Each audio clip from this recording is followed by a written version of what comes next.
Dear student, आज का जो क्वेश्चन है लेवल 2 क्वेश्चन है। ये आपके सेकंड लेवल पे जो कंडीशनल प्रोबेबिलिटी के ऊपर बेसिक प्रॉब्लम आधारित जो क्वेश्चन है। तो कंडीशनल के अंदर देखो आज का क्वेश्चन है कि an instructor has a question bank consisting 300 easy true, 200 difficult true false and उसके बाद में 500 easy multiple choice and 400 difficult multiple choice. That means चार तरह के क्वेश्चन है। तो अपन को इसमें ये चारों पैटर्न के ये अपना सैंपल स्पेस हो गया एक तरह से। तो देखो इसका सॉल्यूशन अपन किस तरह से करेंगे। सबसे पहले सैंपल स्पेस तो आपको लिखना ही है। तो अपन इसको इस तरह से लिख सकते हैं कि सैंपल स्पेस के अंदर आपके पास क्या क्या कनेक्शन है। 300 easy but true false type के क्वेश्चन है। उसके बाद 200 आपके पास डिफिकल्ट बट ये भी कैसे है, ट्रू फॉल्स टाइप के क्वेश्चन है। 500 इजी बट ये एमसी क्वेश्चन है, मल्टीपल चॉइस क्वेश्चन है। एंड 400 डिफिकल्ट बट ये भी एमसी क्वेश्चन है। तो आपके पास टोटल जो क्वेश्चन बैंक बनती है तो 3 and 2 5 and 5 1000 and 1400 क्वेश्चन आपके पास टोटल क्वेश्चंस बनते हैं। अब इसके अंदर आपको ए और बी जो इवेंट्स है उनको सिलेक्ट करना होता है। ए हमेशा कौन सी होती है, ए का ध्यान रखिए।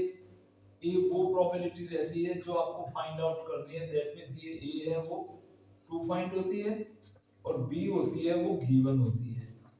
तो यहाँ से क्वेश्चन में इन दोनों को आपको ध्यान से देखना है। उसके बाद में आपको कंटिन्यूअसली अपने फॉर्मूलेशन पर आना है। तो देखो इसमें ए प्रोबेबिलिटी जो फाइंड के आगे वाली लाइन है उस पे अपन ध्यान देते हैं। व्हाट इज प्रोबेबिलिटी, ज्यादा कुछ पढ़ने से भी कोई मतलब नहीं है क्वेश्चन में। तो मेन जहां जहां अपना कांसेप्ट छुपा हुआ है जो अपना सॉल्यूशन देगा उस पे डायरेक्ट टारगेट करिए आप लोग।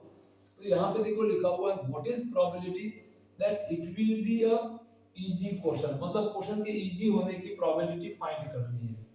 दैट मींस ए के अंदर कौन से क्वेश्चन रहेंगे, इजी। अब वो इजी के अंदर आपके जो ए का सेट बनेगा उसमें तो इजी कहाँ कहाँ पे है। 300 तो आपके पास में इजी है वो ट्रू फॉल्स टाइप के है। और उसके बाद 500 है वो इजी है बट वो कैसे है, मल्टीपल चॉइस क्वेश्चन है। तो यहाँ पे कितने क्वेश्चन बनते हैं आपके पास 800। और बी जस्ट गिवन प्रोबेबिलिटी, तो गिवन वाली लाइन पढ़ते हैं given that it is a multiple choice question. तो मल्टीपल चॉइस क्वेश्चन अपने पास में जो रहते हैं उसका सेट लिखते हैं। तो मल्टीपल चॉइस 500 तो इजी टाइप के है और 400 डिफिकल्ट टाइप के हैं। दैट मींस 500 इजी टाइप के आपके पास एमसीक्यू है और 400 है वो डिफिकल्ट टाइप के एमसीक्यू क्वेश्चन है। ये आपके पास 900 क्वेश्चन है।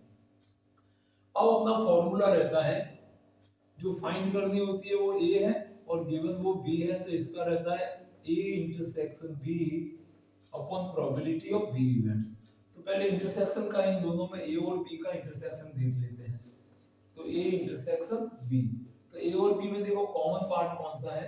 तो कॉमन के अंदर अपन देखते हैं कि ये 500 अपना कॉमन पार्ट में जा रहा है। दैट मींस अपने पास में कॉमन के अंदर इजी और मल्टीपल चॉइस है, ये कॉमन हो गया। और बी के अंदर 900 क्वेश्चन है। तो अपना फॉर्मूला लगाते हैं। तो therefore probability of A upon B is equal to, फॉर्मूले में ए कॉमन बी, तो ए कॉमन बी की प्रोबेबिलिटी क्या हो जाएगी, अपने पास 500 क्वेश्चन है यहाँ पे, ये ए कॉमन बी का पार्ट 500 है डिवाइड बाय टोटल क्वेश्चन अपना सैंपल स्पेस कितना है 400 क्वेश्चन का है। डिनोमिनेटर में p ऑफ b, तो प्रोबेबिलिटी p ऑफ b के अंदर कितने क्वेश्चन है 900 क्वेश्चन है और ओवरऑल अपने पास में 1400 क्वेश्चन है। तो 1400 से ये 1400 तो पूरा कैंसिलेशन में जाएगा, ऑलवेज जाएगा। और यहाँ पे बचता है 500 अपॉन 900, ये 0 से 0 भी कट हो जाएगा। Then probability of a upon b is 5 upon 9। तो इस तरह के बहुत ही सिंपल होते हैं। बस आपको क्वेश्चन देख के डरना नहीं है और उसको आराम से कांसेप्ट के साथ में आपको पूरा, अगर थ्योरेटिकल क्वेश्चन ही आते हैं तो थ्योरेटिकल के अंदर पूरा मेथड, सैंपल स्पेस आपको लिखना है, ए प्रोबेबिलिटी लिखना है, ए कौन सी होती है जो फाइंड करनी है और बी कौन सी होती है जो गिवन प्रोबेबिलिटी रहती है।